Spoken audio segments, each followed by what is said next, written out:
The ICI is just about to begin its work. Protest actions have already been mounted and more are being organized. The ones on the 21st are expected to be big. Is this a cause of concern for you that it might potentially snowball into something similar to what happened in Nepal or Indonesia? Well, that is only if we don't do anything about it. Look, what we have found, you have to remember, I brought this up. O, di ba? Sayo sa inyo eh. I brought this up. So, ibig sabihin, ano na ako dito? Absuelto na ako? Gago, hindi. Kasapakat ka dito, Bongbong. Ikaw ang may kasalanan ng lahat ng to. Unang-una sa lahat, pirma mo yung nandoon sa mga proyekto na yan. And it is my interest that we find the solution to what has No, it's your interest. It's our interest. Sinasabi na namin sa iyan noon. Sinabi na nga ni Inday Sara sa iyo noon. May mga kawatan eh. Na mga congressman, hindi mo nga ginawa ng paraan. Anong it's your interest? Tanga. Naipit ka na dahil hindi nyo na kayang itago yung pagnanakaw nyo. If I wasn't president, I might be out in the streets with them. Ayun na, ano. Sinililigtas niya talaga yung sarili niya. Na gusto niya din daw mag-rally kung hindi daw siya presidente. Tanga. Kaya nagrarally yung mga tao. Ayaw na sa'yo.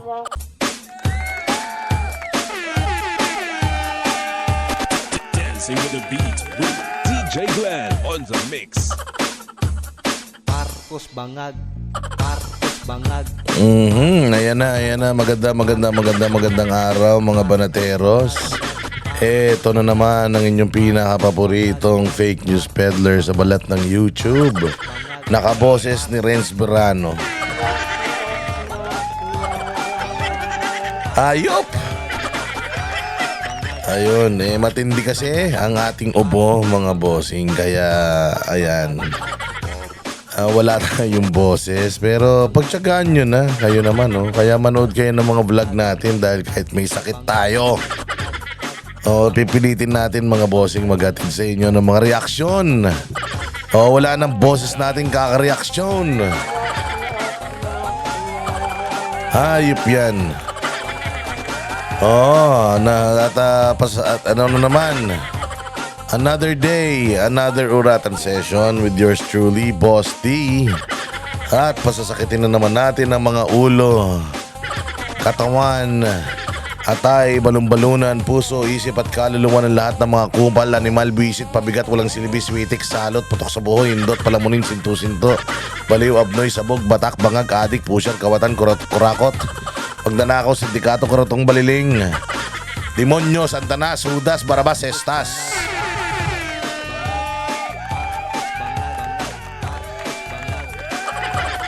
Lahat ng mga sweetik sa pamahalaan, ayan, atin na naman silang re-reactionan. At nako, mainit ngayon ang Lunes na Lunes.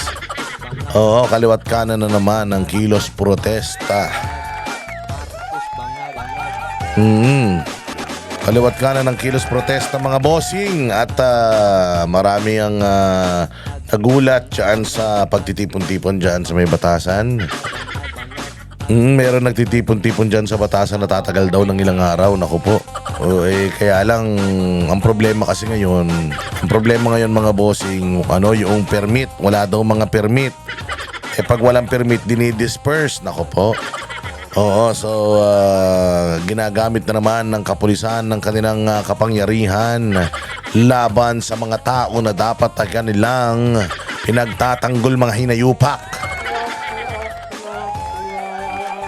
Walang paos na makakapigil sa ating boses mga kababayan, na kahit gano'n tayo kalugmok, kahit gano'n tayo kahina, kahit gano'n tayo inaapi, tayo ay lalaban ng mga Pilipino, ay lalaban sa mga kawatan sa gobyerno at sa mga mapang-abuso sa kapangyarihan.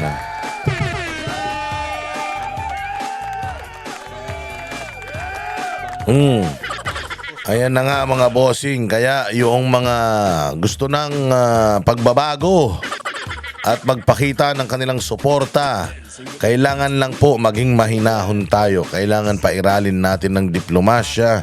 Tayo ay magpahayag ng payapa at tayo ay magdasal na sana ay walang masamang mangyari. Lahat tayo merong pamilya. Lahat tayo may mga anak. Lahat tayo may mga magulang. May mga kapatid.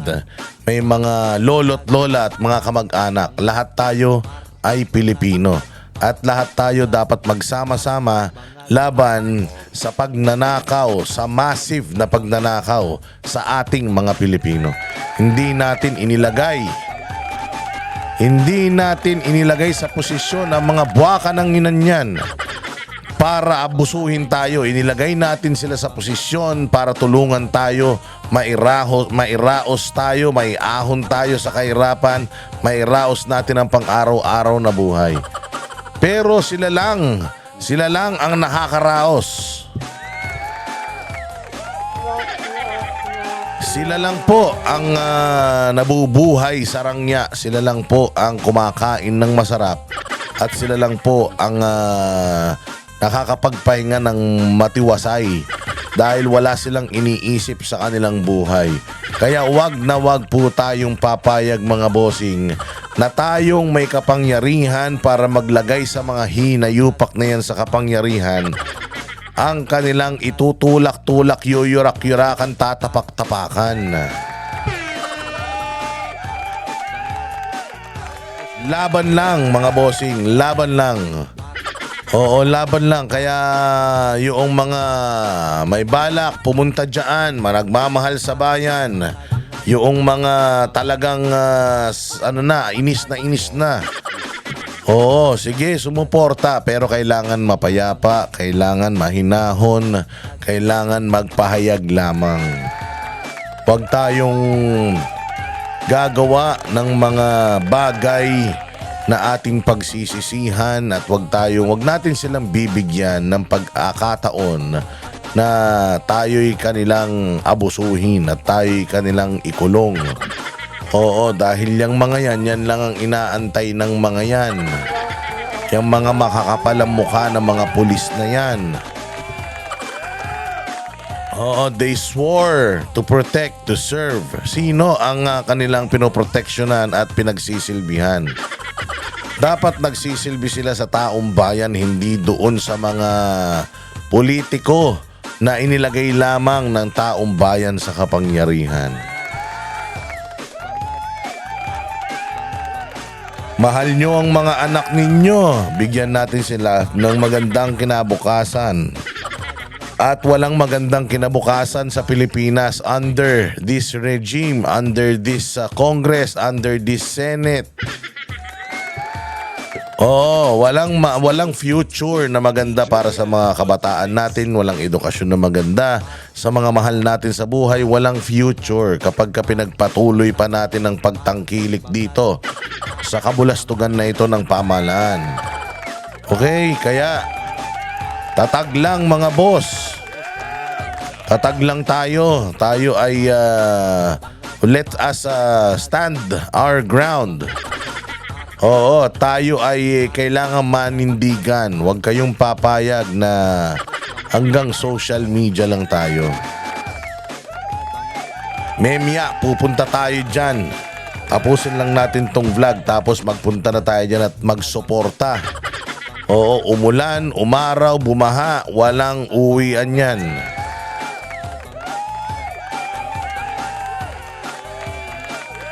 Ayun na nga. So sige. Dahil dyan, magbali-balita na tayo.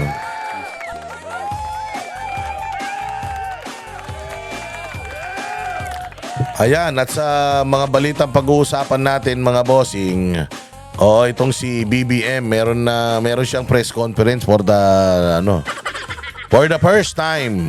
In-address niya yung issue ng investigasyon sa flood control, yung issue ng mga nagrarally, yung issue ng mga kawatan sa Pilipinas. In-address niya sa kanyang kakatapos lamang na press conference, kaya ating reaksyonan. Ayan, at wag na natin patagalin pa. Wag na natin patagalin pa. Let us not strain our voice anymore. At tingnan na itong malupit na press con ni BBM. Puting-puti pa siya. Kala mo mabait. Meron pa siyang ballpen. sa kanyang polo, kala mo naman nagagamit. Oo, sa bagay, meron din siyang utak sa loob ng ulo niya, pero segunda mano naman. Oo, na kapag ibinenta mo, sigurado mahal pa presyo niyan dahil hindi nagamit. Ayan ha. O, malinis na malinis. Pag nakita mo, para siyang papasok sa elementary. Sa bagay, sabi ko nga, saktong-sakto yung suot niya. O, sa takbo ng utak niya. Dahil mas matalino pa actually yung mga grade 6 sa kanya. O, ano na naman tong mga pag-uusapan dito? O, panoorin natin yung kanyang mga talumpati, kanyang pag-address at pagsagot sa mga tanong ng mga media. Pasok! That I could bring you up to date and report to the people about what has been happening concerning the ICI. At maraming tanong. The ICI, we've come to call it the ICI because it is the Independent Commission on Infrastructure. And that is the independent commission that we are organizing. And as of yesterday, this is the way the commission is going to be organized. Justice Andy Reyes will be the chairperson of the ICI. He was a presiding judge of the Court of Appeals before. He has been a jurist for a very, very long time with a very good record of honesty and fairness, and a good record of being able to find justice for those who have been victimized. And together with him are, of course, Babe Singson, who I think is familiar to everyone, as the former DPWH Secretary. Ayon. So sinasabi niya dito na nabuo niya na yung katarantaduhang investigative commission niya. Putang ina, tatatlong tao. Tatlo, apat na tao, isang buwan bago lumabas yung mga pangalan na yan. Hayop na yan, anong gagawin ng mga yan? Oh, Diyos ko po, paano kayo magsisimula? Sino ang uunahin nyo? Tingnan natin dito sa mga sasabihin niya sa susunod. But beyond that, he has always been working in terms of the infrastructure. And as a former DPWH secretary, he has a good idea of, shall we say, where the bodies are buried. So that will give us immediately a advantage when we're doing this, when the commission is doing its investigation. And of course, the last member is Rosana Fajardo, who is the country managing partner of SGV & Co. She is a certified public accountant, and she has, again, with her experience, and we are hoping to take advantage also with some of the experts that they have in SGV in terms of accounting, forensic accounting, all of these things that will be necessary. We have included... Kailangan pa ba ng accounting dyan? Question lang Kailangan pa ba ng forensic accounting sa ganitong mga problema? Kasi ganito, ginawa ni Bongbong Ogag. Naglakad, pumunta sa listahan ng flood control. Pagdating niya doon, nakalagay completed tapos walang proyekto. Utang ina niyan. Ano pang forensic accounting ang kailangan mo diyan? Di ba? Nakita mo na walang proyekto simple. Sinong hayop na kontraktor yan? Di si Wawaw, halimbawa, putang inang Wawaw na ito. Patawag ka agad si Wawaw. Tapos ang gawin, may power ang gobyerno para mag-freeze ng mga assets or mag-sequester ng mga ari-arian. May kapangyarihan kayo, dadaanin nyo lang sa legal. Ano yung legal? Di ba lalabas sa investigasyon na talagang kriminal ito, sampahan nyo ng kaso, tapos sabihan nyo ang korte, mag-request kayo sa korte na i-sequester yung mga ari-arian nito. Ganun kasimple, anak ng tokwa kayo. Nagawa nyo nga yan noong dito sa Kingdom of Jesus Christ Na kahit nang wala naman silang pagkakasala at dinispal kung pera ng gobyerno, finreach nyo yung assets nila Na yung ang Children's Joy Foundation na nakakatulong sa napakarami ng kabataan, mapaaral, mapakain, mabigyan ng tahanan, nagsara dahil sa kahayupan nyo O tapos ito, kailangan mo pa ng putain na accountant para lamang forensic accounting. Anak ng tokwa Kailangan mo dyan matinong engineer na masasabi that this project is not worth 50 million. That this output is not worth 100 million. Yun lang yung kailangan mo. And then after that, you will go after who? You will go after the contractor, the proponent. Yun lang ang gagawin mo, bongbong, anak ng tokwa ka. Kung ako nauubos lalong boses ko sa yung hayop ka Ano bang kailangan mo accounting dito? Putsang ina, tsuwariwap lang to. Walang mangyayari dito sa investigasyon na to. Posta tayo. Sige, diretso. Mayor Benji Magalong as a special advisor as well. There have been questions as to why Mayor Benji has been included. And the answer is very simple. When I went to Baguio, at tinignan ko yung mga malabo na flood control project. Anong malabo? Dispalingado, palpak. Anong malabo? Putang ina niyan, yung malabo yung utak mo Pati pag pag-address niya dun sa issue, palpak Paano mo iimbestigahan yung corruption kung hindi mo hirap na hirap siyang hirap na hirap siyang magsalita tungkol dito. Hirap na hirap niyang kumbaga kasi ako kung disgusted ka, pakita mo na disgusted ka. Kung galit ka, pakita mo na galit ka. Magmura ka, magmarakulyo ka, lahat. Hagis mo lahat ng bangko. Galit ka Tapos ito, ganyan pa rin magsalita. Yung mga malabo, gago. Malabo, wala ngang proyekto Tabi-tabingi nga yung tunnel Dispalinghado. Malabo, parang utak mo malabo. Sinalubong niya kaagad ako ng isang report. Investigador naman talaga si Mayor Benji. Kung maalala ninyo, he was the one who... Ano nakakatawa? May nakakatawa ba sa sinasabi? Ba't natatawa ka? Kanina ka kaya ka kaya ka sinisita nung mga international media, patawa-tawa ka May seryoso ba patawa-tawa? Kita mo ba si Pangulong Duterte pag ina-address ang corruption, tumatawa pa? Butanginan to, parang ogag talaga wrote, as CIDG head, he was the one who wrote the seminal report on the Mama Sapano incident. And that was immediately that's when I came to know of him and saw that he has integrity. And then again, when I went to Baguio, meron na siyang, being a good investigator, he had a very, very detailed, very good report already. Anong ginawa mo sa report?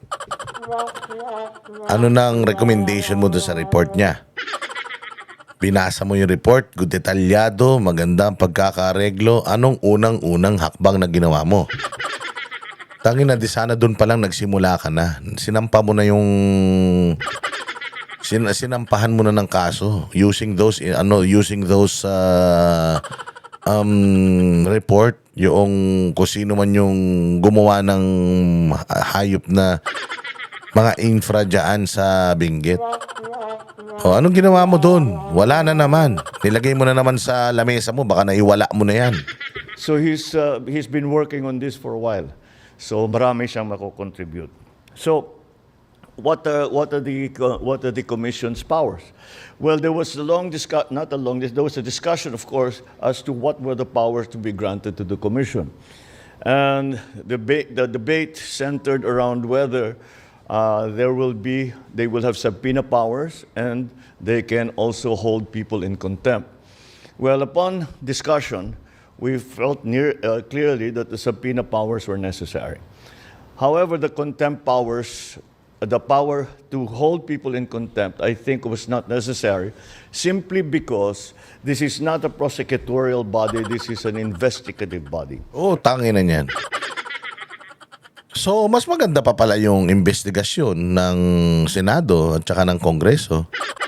Kasi at least yung Senado at saka yung Kongreso, bukod sa meron na silang subpoena power, meron pa silang contempt power, which is kung nagsisinungaling ka, pwede kang ikulong. Eh kung yung binubuo mong katarantaduhang komisyon, wala naman palang kapangyarihan para magkulong ng tao, ay putang ina, anong ginagawa nyo? Dinuduplicate mo lang yung ginagawa ng Congress at saka ng Senate. And anong magiging kakaiba sa investigasyon mo? Oh. Sa totoo lang, itong mga sinasabi mong tao, pwede naman nilang tawagin as resource person sa kanilang mga investigasyon. So gumagastos ang Congress ng milyon-milyon sa investigasyon. We are talking about hundreds of millions na naman ha. Per hearing yan, mahal yan eh. Oo. Kasi kung ilan yan, sabihin na natin, magkano ginagastos ng i-chat GPT natin kung magkano ang ginagastos ng Kongreso kada hearing. How much does it take?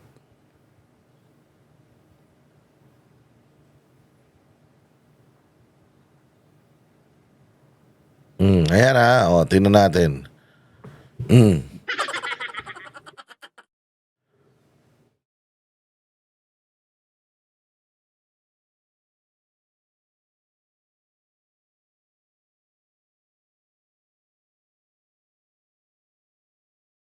Ayan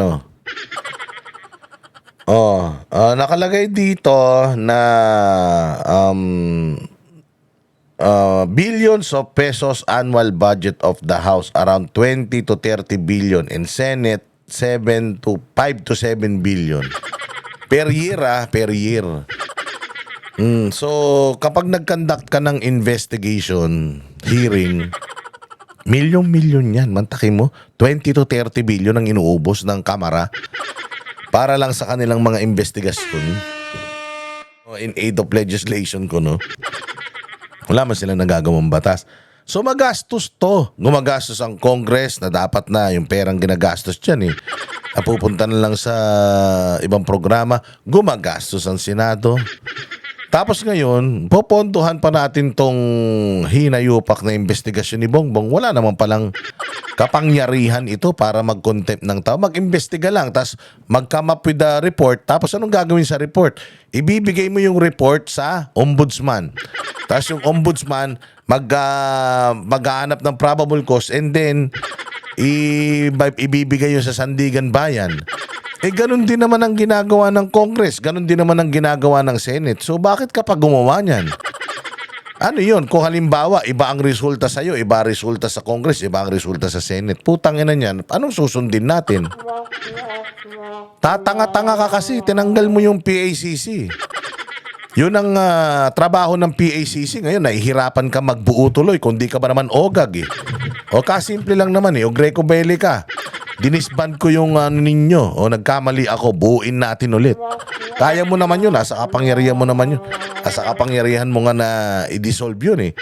Dapat nasa kapangyarihan mo rin para yun, buhayin yun. Kung talagang gusto mong solusyonan to ha. Pero sa nakikita natin, Bongbong, wala kang plano talagang solusyonan to. Pa-birthday ka pa nga eh. Panood-nood ka pa nga ng volleyball eh. Hayop ka eh.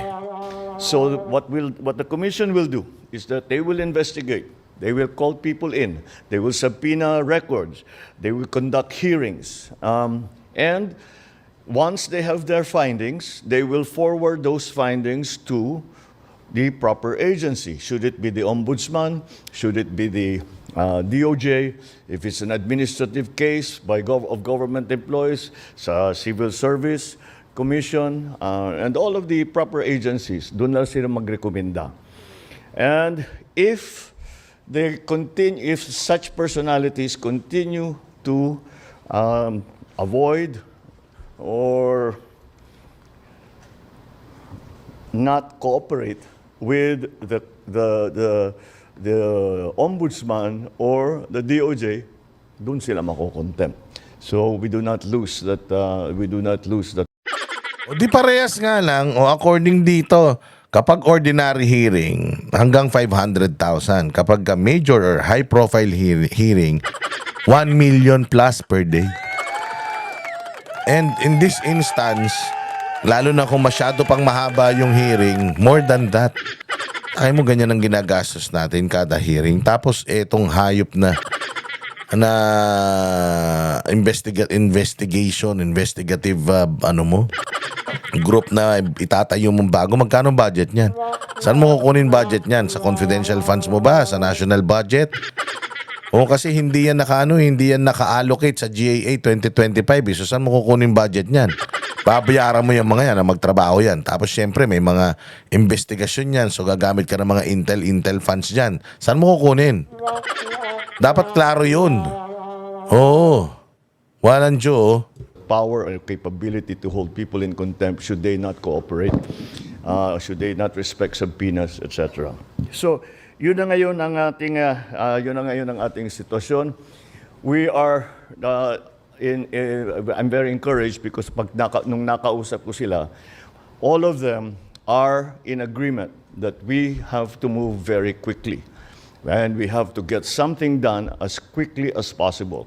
Hindi pwedeng mapanis lahat nitong information na binigay ng taong bayan doon sa isumbong mo sa Pangulo. Paano panis na yun eh. Panis na. Ang tagal-tagal na yun nung inano mo yan eh. Nung binuksan mo yan eh. Wala nga nangyayari. Hanggang ngayon, nandiyan ka pa lang sa pagbubuo. Magsisimula pa yan. May seremonyas pa yan. Magdadasal pa yan. Kakain pa yan. Mag-almusal pa yan. Kailan to magsisimula? Walang hiya na yan oh. Mapapanis talaga yan, sir. Kasi yung mga isinumbong doon, nakaka-ready na kayo. Siyempre, pinsan mo, yung karamihan na sinusumbong no, pinsan mo, si Saldico. Di nakagawa na kayo ng paraan paano nyo maiiwasan yan. Kaya nga nakatakas na si Saldico eh. Siguro nung tiningnan nyo yung isumbong kay Bongbong website, pagtingin doon, puro siya yung involved eh. Kaya, tumakas ka na. Putang ina, delikado ka. Kaya pinatakas nyo na yan eh. Yung pagsusumbong-sumbong, nako. Binigyan nyo lang sila ng advance party. Tapos nung nalaman nila kung ano yung karaniwan ng mga sumbong, ano yung karaniwan ng mga reklamo, nagfo-fall sa pinsan niya. Ayan, kita nyo nangyari sa Senado, nagkaroon ng rigo doon. Tingnan nyo sa Kongreso. Ang binabanatan, mga Duterte na naman. Kaya sabi namin, bilisan na lang talaga ninyo. And that's why they have to meet as often as possible. That is for them to decide. They have already decided to meet today to make the organizational decisions that need to be made, i.e., how the Secretariat is going to be organized, what sort of people they need to bring that, where their offices will be, kahit yung mga forms na gagawin para doon sa commission, they have to set that. And when asked how often you plan on meeting, ang sagot sa akin, araw-araw. They will meet every day. And either privately or they will hold I don't know if they plan to hold hearings in public. It's all up to them. What I want to stress here is that the independent nature of this commission. Hindi kami makikialam sa trabaho nila. We will of course be in discussion with them. We will ask them, ano nangyari? What have you found? What are we doing next? Etc. But Di ba gawain tamad? I-delegate lang, binigay lang, sige kayo na bahala. Tapos tatanungin namin kayo ano na nangyayari. Ang ina, walang kwentang tao talaga to, no? Wala talaga tong silbi, no? Ikaw ang nag-spearhead, tapos you're not gonna be on top of it. You'll just, base it on reports. Yan. May Senate na, may Congress na, gumawa ka pa ng ganyan. Para lang sabihin may ginagawa ka. Pero kayo talaga yan eh. Ano naman, iniwala ba kayo na walang alam to? Kung yung pinsan niya, hindi nga niya mapagalitan. Si Saldico nga, hindi niya mapangalanan. Di ba? Hindi niya nga nababanggit si Romualdez, si Saldico. Di ba? Wala siya nababanggit na kahit na sino. Sigurado tayo, alam niya to. Niwala kayo dyan na hindi niya alam yan. Itong investigative body na to, sasayangin lang nila oras nila. Kasi ang tatanda na ng mga kinuha, so magsisimula na investigasyon, magkakalkal ng mga dokumento. How long will it take? How long do you think it will take? Nagbigay ba siya ng timeline na within this year, I am expecting na meron na silang report na may mga makakasuhan na I'm giving them just 2 months to finish everything. Walang ganun. Ang unlimited to. Hanggang katapusan ng mundo to. Hindi matatapos to. Maniwala kayo. We're not about to direct them as to how they are going to conduct their investigations. And we are going to leave it up to them. As a matter of fact, in our discussions with them, they also said, may we make suggestions, may we make proposals so as to the procedure for bidding, for all these contracts, para hindi na maulit ito. And we, of course, I said, we're perfectly open to that. What we really want is to fix the system. I was very encouraged because in my meetings with Justice Andy yesterday, sabi niya, this has to be, we have to make it nothing less than a turning point in the conduct of governance in the Philippines. We have to make a change, and it is a fundamental change in the way that we do business. There Puro motherhood statement na naman. We have to make a change. We have to make this. We have to make this. We have to do this. We have to do this. Result ang kailangan namin, hindi yung plano nyo. Tagal-tagal na yan, BBM. 2024 pa yan. Oo, 2024 pa na fact check ka na ng langit. Hanggang ngayon, nandiyan ka pa rin. also have been questions as to why the scope of the investigation is over 10 years, or the last 10 years, rather. The answer is twofold. The practical answer is this. COA is only required to keep records for 10 years.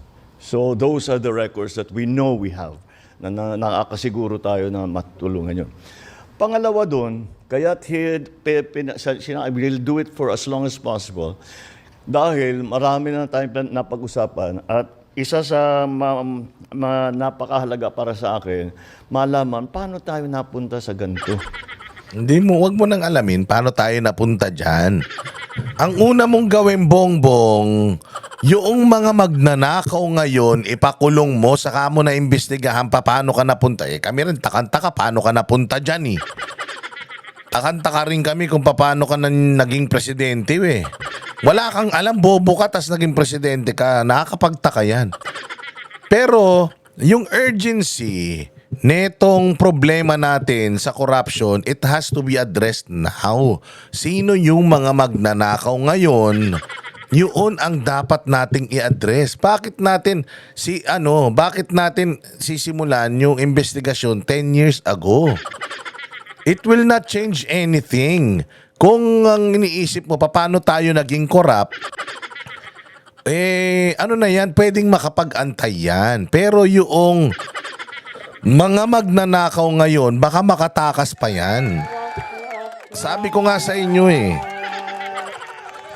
itong investigasyon na ito, para sa akin, ipipinpoint lang nito, sino yung mga masasagasaan. Dahil sila din yun, ang gagawin nila, yung mga tao na lalabas, na may kasalanan dito, isa-isa lang nilang pasisibatin.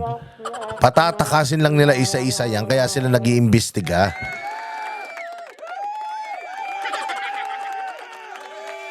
Ganun lang yan, mga bossing. Itong mga gantong ginagawa ni BBM, mantakin mo. Ang purpose niya, malaman kung bakit tayo napunta. Kaya tayo napunta dyan, dahil dumating ka. Kaya tayo nasobrahan yung pagnanakaw dahil nandiyan kayo ng asawa mo.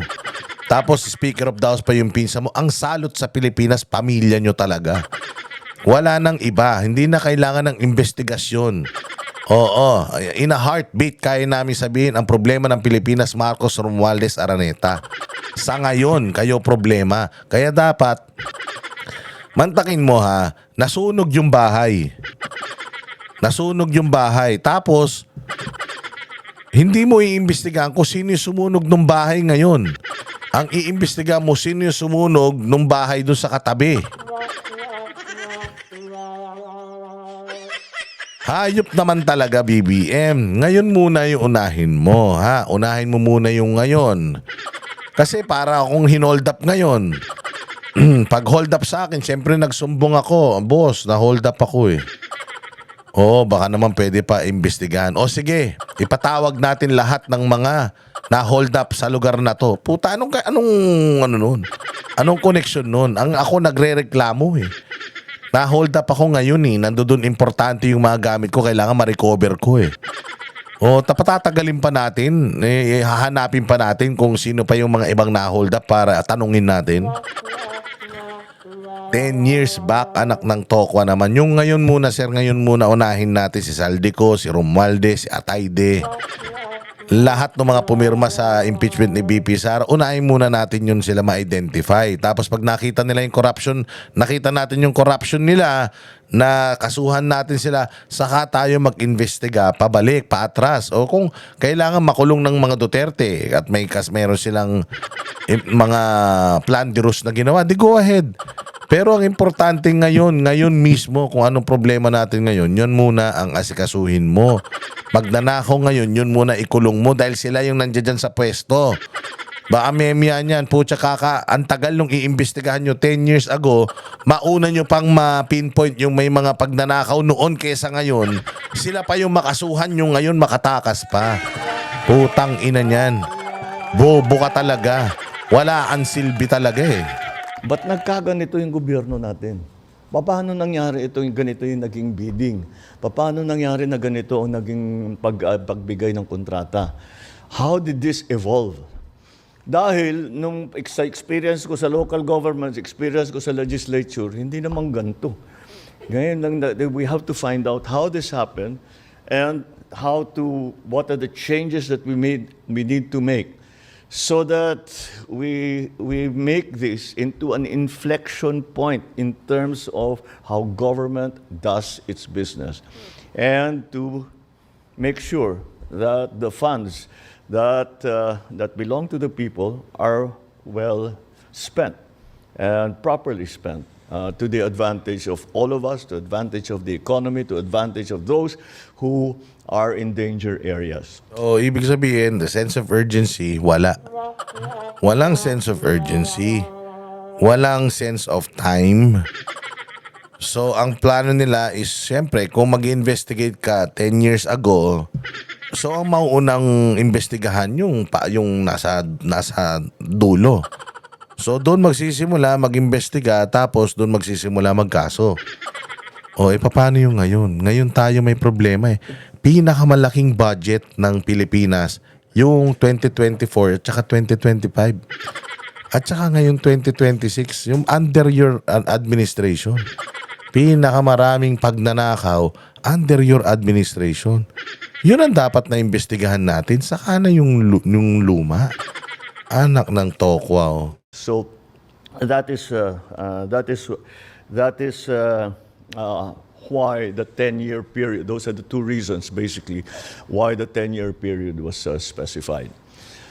To go further, we are actually now, since we have canceled all flood control projects for 2026, those savings, we already put a menu. Sabi ko nga sa inyo, isa pa yan.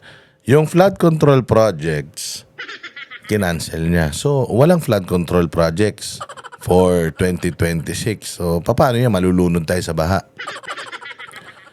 Hindi mo naman kasi kailangan tanggalin yung budget ng flood control eh.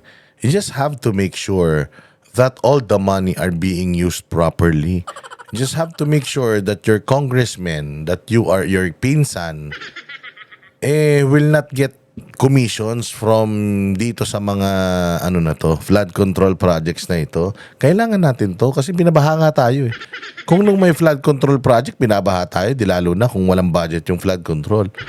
O babahain tayo pag umulan. Anong sasabihin mo? Hindi kasi wala tayong budget sa flood control. Tiis muna. Anak ng putya talaga. Oh. Talagang utak nito. Putang ina, puro amag na. Kaya nga, unang-una, kahit na for the budget na sinusulat ngayon, kailangan na maliwanag na mapupunta sa tamang lugar. And so we have made a menu for our legislators to follow and say that all insertions, all changes made can only be made to the benefit of these agencies here. We'll give you this. You can take a picture now, but we will give you a proper image. And they basically cover education, agriculture, health, housing, infra, ICT, labor, social, energy. Pero ibang nature nito. So that is the first step that we are taking.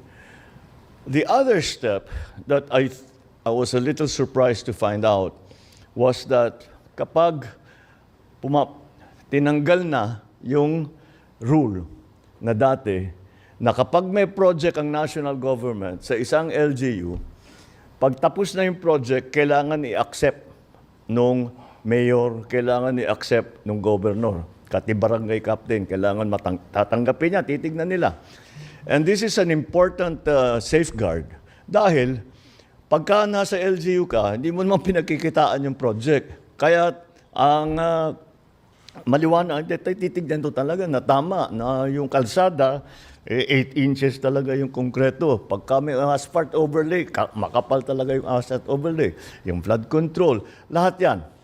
And so, I have instructed the DPWH, and for that matter, all of the departments to return that. Tinanggal in the last administration yan yung acceptance. Alala ko nung governor ako, walang natatapos na, walang pwedeng sabihin completed kung hindi accepted ng local government.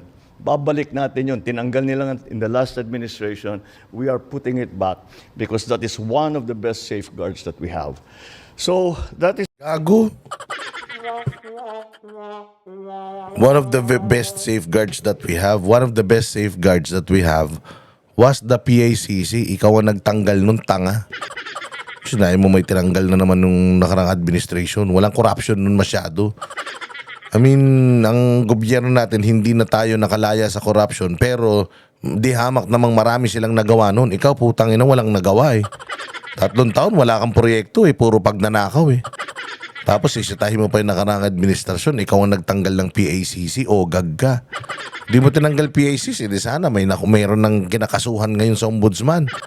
Puro ka investigasyon para makabnoy. This is essentially the situation as it stands. We are trying to move as quickly as possible. In the meantime, of course, our attention continues to be directed to the work of government. That the infrastructure development continues, that our education program continues, that our social programs also continue na walang patid. As a matter of fact, we are accelerating them and increasing them. So that's generally the situation. But so now I'll open the floor for questions.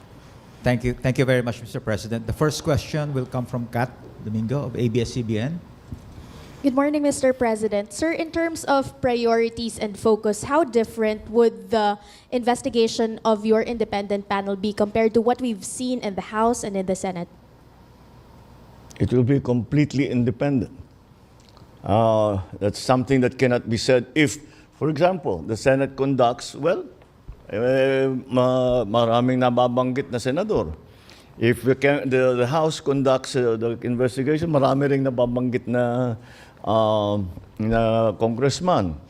Kaya sinasabi ng mga tao, bakit naman nag-iimbestiga sila but they're investigating themselves, which is always a little bit of a difficult situation. It's hard to be fair. They are, of course, as I said before, it's their prerogative to conduct such investigations. However, so as to make it very, very clear to people that this is independent. I would like to stress this. Kaya nga, so ano nga ang plano? So is this gonna be, is your resolution going to be prioritized than the resolution ng Senado and Kongreso if ever magkaroon? So ang sinasabi mo na ikaw yung may kapangyarihan o mas okay yung sayo kaysa sa kanila? Kasi what's the point na naggumagawa pa sila doon ng investigation if you're making your own investigation? Di ba? So ano ito? Nag-awawaldas tayo ng pera pare-pareho? Tatlong klase ng investigasyon, tatlong resolusyon. Sinong susundin ng ombudsman? Wala ito. Wala talaga. Over and over again. It is an independent commission, and that is why we have taken great pains to make sure that that independence is respected, is recognized, and is observed. And that's what we plan to do. And that's the difference, is that we can say, at least this commission can say, they have no ties to any part of government. If you look, they are all out of government. There are all personalities who are out of government, except for Mayor Benji Magalong. And the reason he became a special advisor is because he would have had to give up his mayorship to take on this position. So he chose to keep his mayorship. I don't blame him, but nonetheless, we can use his talents. But that is the specific. That is for us the differences that we can point to show that it is in fact independent. Sir, just a follow-up question. Congressman Toby Tiangco has blamed your cousin, House Speaker Ferdinand Martin Romualdez, as well as former House Appropriations Chair Zaldico as one of the culprits behind these schemes. Aside from repeatedly mentioning that the panel will be independent, how do you convince the public that your cousin and other allies, both in the House and in the Senate, would not be spared from the scrutiny of this panel? Well, there's only one way to do it, isn't there? They will not be spared. All right. Anybody will say, hindi, wala tayong kinikilingan, wala tayong tinutulungan. Wala namang maniniwala sa'yo hanggat gawin mo eh. So, gagawin namin. All right. Thank you, Mr. President. The next question from Rich Bon. Kita mo, tapang-tapang naman pala eh. Gagawin daw. Pero hindi kayang pangalanan kahit isang beses, hindi nga kayang mabanggit yung pangalan eh. Hindi nga kayang mabanggit yung Zaldico, yung Romualdez eh. May isang interview nga siya, sabi niya, na kung involved yung pinsan niya, eh dapat pakinggan siya. Hindi ka nagsasalita eh, hindi ka nagpapakita eh. Hindi ba, mayroon ng issue pa ng bagabagahing pera dyan sa Okada, hindi nyo mabigyan ng komento yan? Daily Tribune. Good morning, sir. Good morning. Can you tell us more, sir, about the selection process of the ICI? Were there others po ba that who were considered to join the commission? It wasn't. We opened the process to people. We said that we need independent people to man or to occupy the positions in the commission, and so that's what we tried to do. And we contacted many people and see if they saw if they were willing. But essentially what we needed was somebody like Justice Andy Reyes, because he is a former justice, and he will know how to conduct those hearings procedures so that they are legally correct, procedurally correct. And then Babe Singson, I think, is an obvious choice also because this is a former DPWH secretary. And we also, of course, a lot of the work will be on an accounting job, forensic accounting. So, of course, the expert Rosana Fajardo from the SGV will be able to provide that expertise. So I think we've covered all of the important areas that need to be handled. Beyond that, I cannot tell you how the commission will organize itself. I cannot tell you what the secretariat will look like. And the reason I cannot tell you is that these are not my decisions to make anymore. Those decisions will be made by the commission. Next question from Ann Soberano. Mr. President, good morning po. Good morning. Oo. Sir, hindi matatawaran ang track record ni Mayor Benjamin Magalong, lalo na po yung stint niya during CIDG chief siya. Pero may we know your thoughts, Mr. President, in choosing Mayor Magalong as special advisor and investigator ng ICI instead of tapping the NBI and the PNP-CIDG? Kasi na-mention niyo po na hindi po kayo magsasama ng politiko po sa komisyon. Although, special advisor naman po siya, Mr. President. Thank you. Ito naman, di nakikinig. Sinabi na nga niya yung kanina eh. Hindi ka nakikinig. Nasayang niyo yung oras ng mga Pilipino. Because NBI and all of those are part of the government. So again, there is... Tanga. Part ng government yun, pero law enforcement yun. Bobols talaga ito, putragis na ito. Eh yun nga talaga yung dapat na tinatap mo eh. Yung NBI, yung ombudsman, yung CIDG. Sila talaga dahil sila nga yung inatasan ng konstitusyon na maging police to serve and protect. Anak ng tokwa ka. Kung sana walang connect sa gobyerno, yung gusto mo talaga dyan, hindi ka sana kumuha ng Pilipino. Kinuha mo sana yung ICC. Kaya kinuha mo sana yung yung korte o yung investigador sa Cambodia. Anak ng tokay lahat yan, mga Pilipino, di konektado yan sa Pilipinas. Bopols. If there is a suspicion that maybe in the investigation, the previous investigations, baka tinulungan sila ng mga kasama nila sa NBI, mga ganon. These things happen. So, para matanggal na yung possibility na gano'n ang mangyari, wala talagang kasama kundi sila. Pero eventually pupunta rin yan dun. Kasi Yun naman, putakin na yan. Eventually, pupunta rin sila doon. Ba't hindi ko pa ginawa ngayon? Oo, tangin ng utak yan. Bopols. Sabi ko sa inyo, pag tanga yung nagplano, katangahan nyo lahat magiging resulta niyan eh. Ito, pwede mo nang gamitin. Huwag natin gamitin kasi baka ma-politicize eh. O baka corrupted yan. O pero doon din tayo pupunta. Tangina niyan. Kung kinakabahan ka na corrupt yung NBI at saka yung CIDG kung sino pang law enforcement unit, bakit doon ka pupunta kung corrupt sila? Di ngayon pa lang, siguraduhin mo na hindi sila corrupt, tapos isama mo na sila dyan. Para tapos na, diretso na. Makasave tayo ng ng step. Pucha, hindi nag-Lean Six Sigma to eh. Alam mo talaga to, puta, humit-hit lang ng humit-hit to eh. Kaya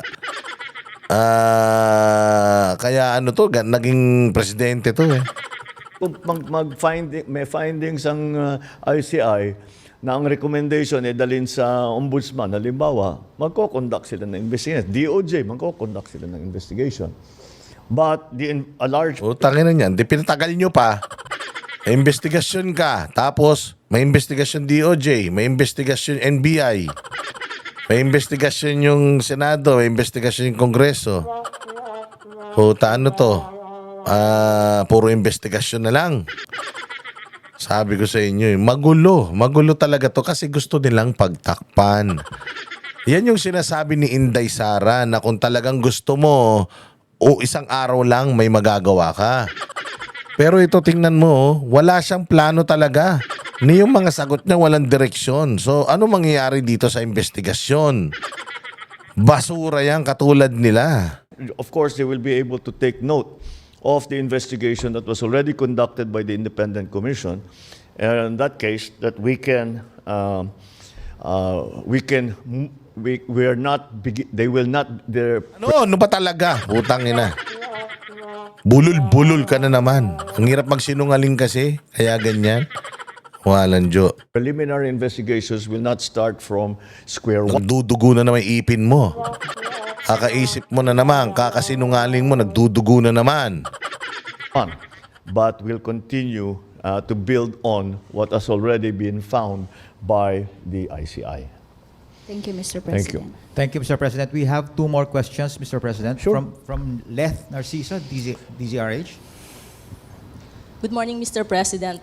Ibon Foundation said that billions of fund control funds concentrated in the ruling parties. May we get your comments, sir? Are you aware? Ruling parties, ito maganda ha, yung Lakas CMD. Lahat daw ng budget napunta sa Lakas CMD, halos. O ano ibig sabihin nun? Di, sino bang leader ng Lakas CMD? Si Romualdez. So ang pinaburan lang sa mga flood control projects, yung mga kalyado ni Romualdez sa Kongreso. O anong sagot ni Kupal? Aware of it. That is the case in every single how do you say legislative body. Siyempre, the majority party is the majority party. So silang pinakamarami. O alam na, majority nga, tanga. Majority nga, alam namin yun, bobo. Dinefine mo lang, tinagalog mo lang. Alam namin yun. Ang usapan dito, anong masasabi mo na yung budget, karamihan ng mga flood control projects napunta sa kaalyado nyo? O yun ang sagutin mo. But again, if there's nothing particularly about that because Hirap na hirap. Hirap na hirap. Sir, simple. Walang problema sa dami ng budget na ibibigay mo doon sa majority. Ang mahalaga, nagamit ng maayos yung mga budget. Wala namang problema eh. Kahit na gaano kalaki yung budget nyo, kahit na gaano karami yung perang gamitin ninyo, basta napunta sa tamang proyekto at saka nagamit ng maayos yung pera, okay lang. The problem here is, majority ng mga proyekto napunta sa inyo tapos puro walang nangyari doon sa mga proyekto. Ano ibig sabihin? Ibig sabihin yung partido nyo magnanakaw. Diba? Walang problema sa pagdami ng perang ibinigay sa partido so long as maayos yung paggamit. Ngayon, ang question dito is, maayos ba yung paggamit? You cannot say yes because you're conducting an investigation and there are lots of ghost projects at involved yung mga congressman under the majority party. Oh, so anong problema? So alam mo na may kinalaman ka, may kinalaman yung pinsan mo. At may kinalaman si Saldico. Yun ang punto rito, sir. Nganto, hindi maintindihan yung tanong, hindi niya alam paano niya sasagutin eh. talagang pupunta, they are the most numerous in the House, for example. Majority nga eh, di numerous, majority. Pinaikot-ikot mo na naman. The most numerous in the House.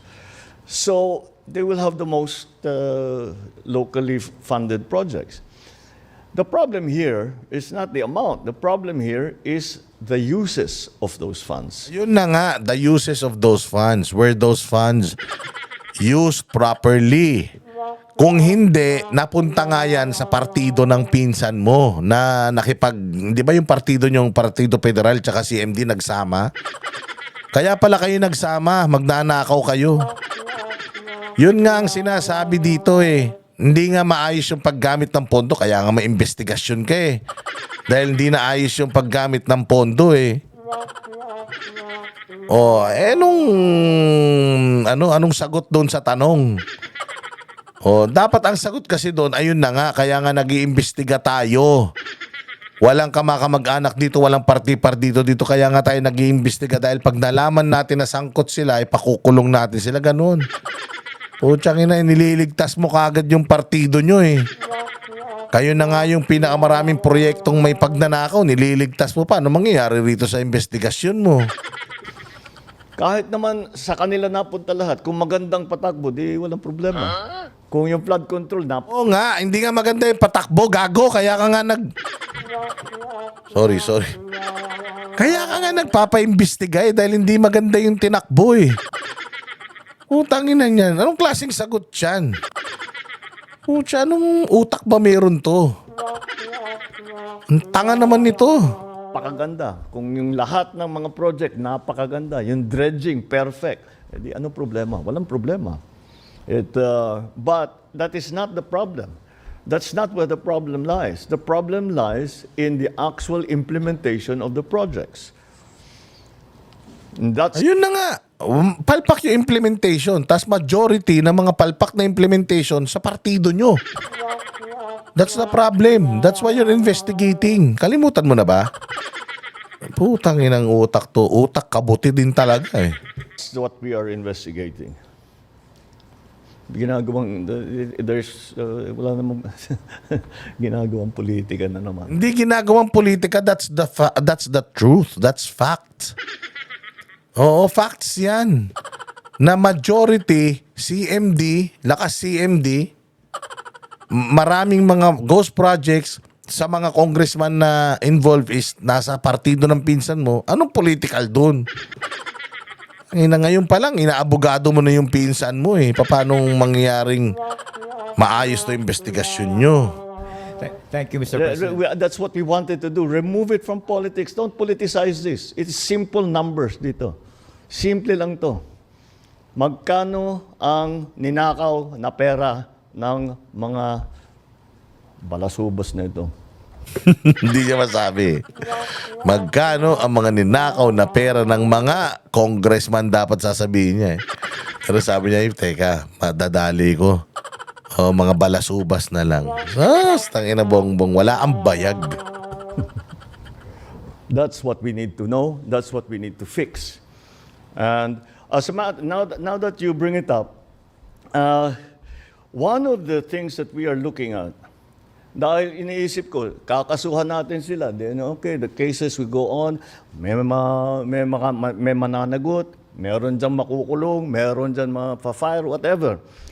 Para sa akin, kailangan buuhin nila yung project. Dahil, kung titignan ninyo, may warranty lahat yung project na Noon yan. pa namin sinasabi sa'yo. Noon pa namin yan sinasabi sa'yo. Kaya nga sabi ko, di ba, tingnan mo sino yung mga, ano yung mga project, puntahan nyo isa-isa, alin doon yung depektibo, alin doon yung dispalinghado, alin doon yung ghost projects. O tapos, singilin nyo yung mga kontraktor. Para yung mga kontraktor, singilin din nila yung mga nangumisyon sa kanila. Di ba sinasabi na namin sa iya, ngayon mo lang naisip? Ng klaseng utak yan. Kami na magpresidente dyan. Kahit sinabi nilang completed, pag na-discover na hindi tama ang pagkagawa, they still have to respect, they still have to honor the warranty that they have given us to complete the project properly. So we can still go back to them at sasabihin natin sa kanila, balikan ninyo yung walang kwentang project na ginawa ninyo at ayusin ninyo ng maganda. Out of your own pocket.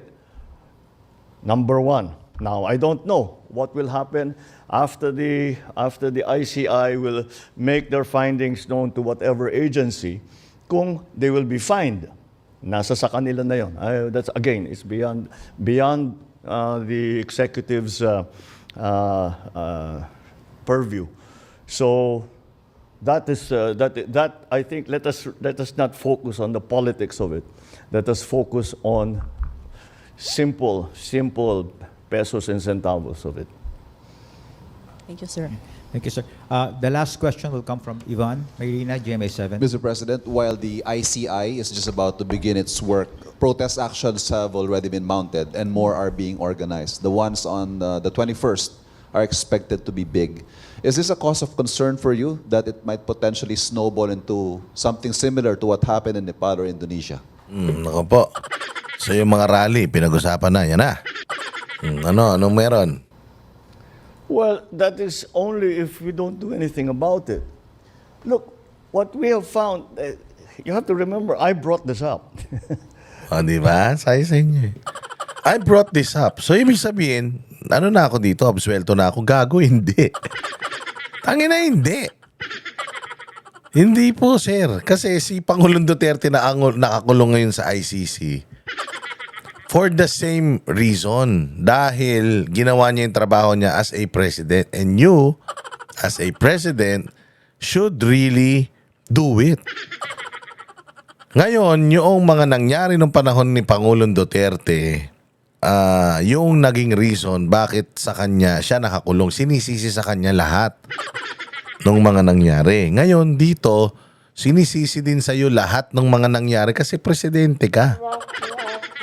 If the law applies to, if the same logic applies to Duterte, it should also be applied to you. Even if ikaw yung naglabas ng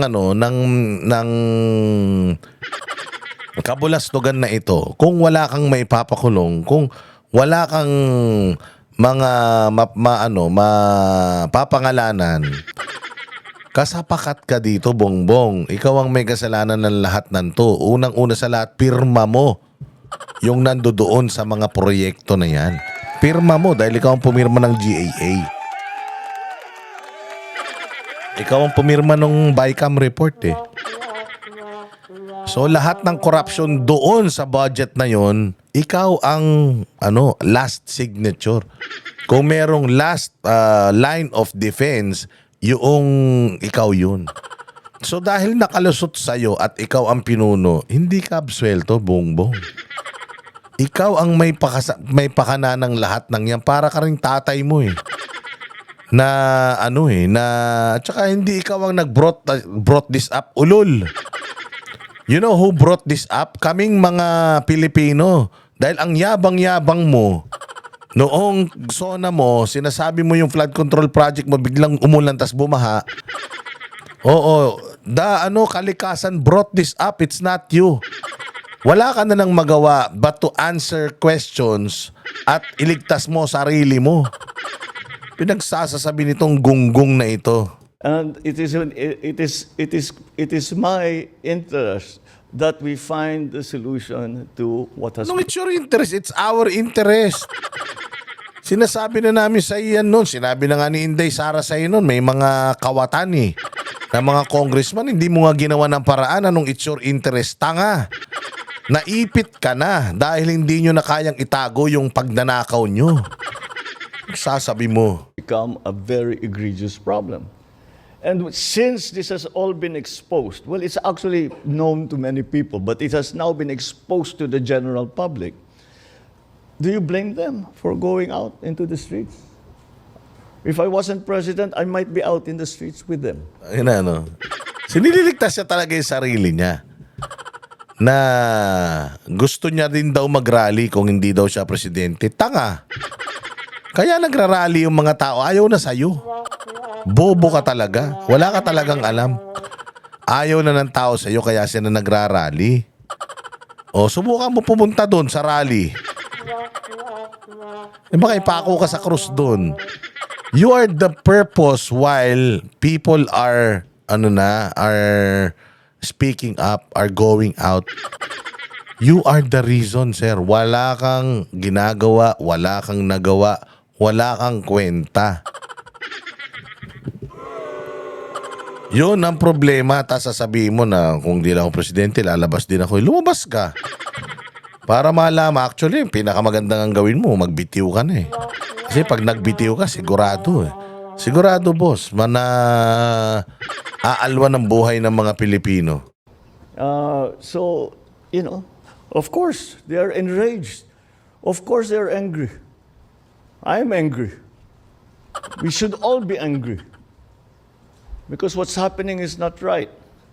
So, yes, express it. You come, you make your feelings known to these people and make them answerable for the wrongdoings that they have done. Ang linis niya. Ang linis! Oh, make your voices known. Make your and sabihin nyo sa kanila, ang putya siya, hindi siya kasali. Ang galing mo ron, ha? Yun na, ang ganda ng pagkakagawa nyo ng script na yan, ha? Palaman ninyo ang sentimento, palaman ninyo kung paano nila kayo sinaktan, kung paano kayo ninakawan nitong mga ito. Palaman ninyo sa kanila, sigawan ninyo, lahat, gawin ninyo, mag-demonstrate. Just keep it peaceful. Kasi pagka hindi na peaceful, mahirap na yan. The police will have to do its duty to maintain peace and order. But to show that you are enraged, to show that you are angry, Lul, pinapaalis nyo nga kagad, eh. Napaka-sinungaling nito, no? Napaka-plastic nitong tao na to. You know, inihikayat niya yung mga tao na magprotesta, pero yung pulis naman niya na siya yung head, nanginan yan. Pag wala kang permit, pinalalayas ka. Gago rin, ano? Matigas ang mukha talaga nito. to show that you are disappointed, to show that you want justice, to show that you want fairness. What's wrong with that? I want to show that there's justice. I want to show that there is fairness. I want to hold these people accountable just like they do. So I don't blame them. I don't blame them. Not one bit. Yan. Galing, di ba? Tindi. Anyways. Ayan, so narinig natin yung kanyang pag-address. Sona ba to? Yung kanyang pag-address sa mga issues ng bayan natin. I hope that you have learned something about it or from it. Makita-kita tayo ulit sa susunod na vlog. Panatiliin po kayo naka-subscribe, naka-like, at mag-share po ng ating mga content para sa mga kabutihan, para sa kaalaman at sa walang kakwentahan. Mabuhay! See you again next vlog.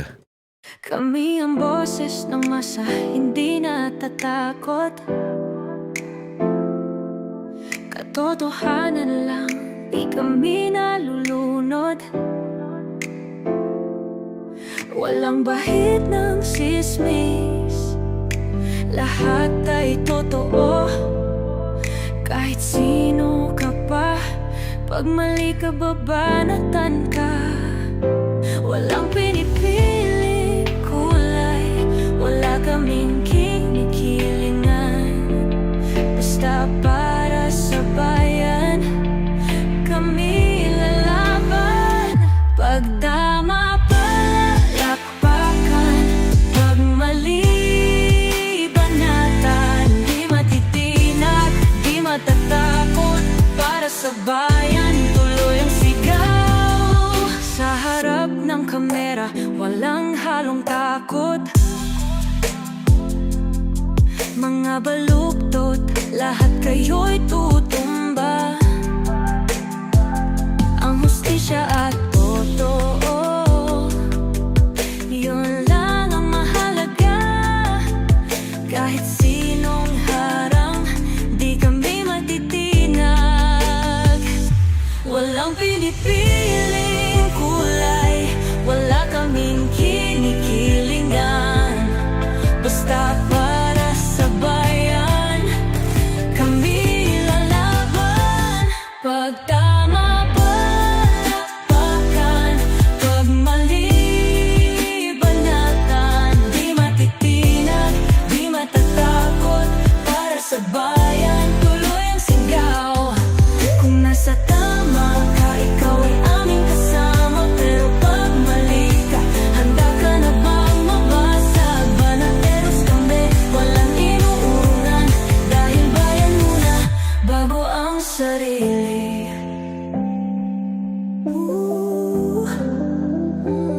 Bago ang sarili.